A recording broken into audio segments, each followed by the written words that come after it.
tayo ng banana bread na walang flour. Ito maganda to sa mga may tawag na week.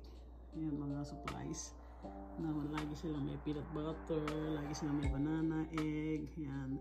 So ito ay magandang recipe para sa inyo. 3 banana, 2 egg, okay, optional lang yung chocolate chips or peanut. Kung may peanut kayo, kami walang peanut, so chocolate chips lang.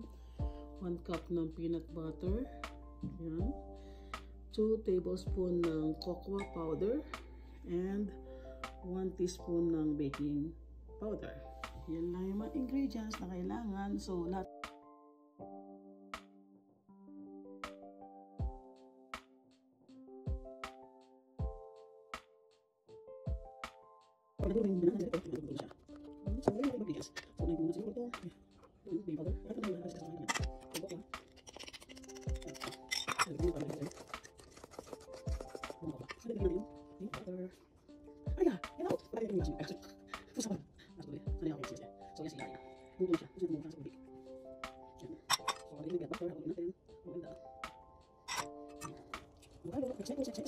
kaya ganyan na nahalo na mekos-mekos na natin.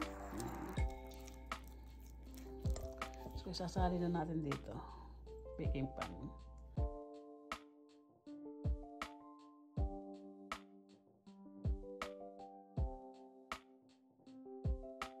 Ready na, isa lang sa oven. Isasalang ko lang siya sa maliit na oven. Mas okay yung baking loaf bread pan ang gamitin. So wala kami nun. So malapad yung ginamit ko. Ayan. And then mga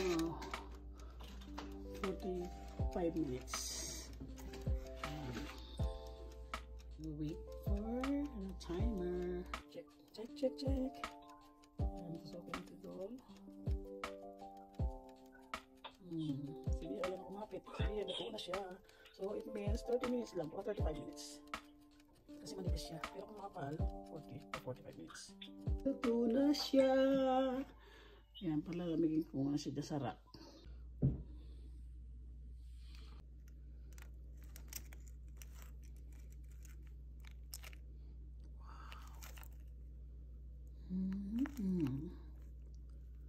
Wow. Look at that.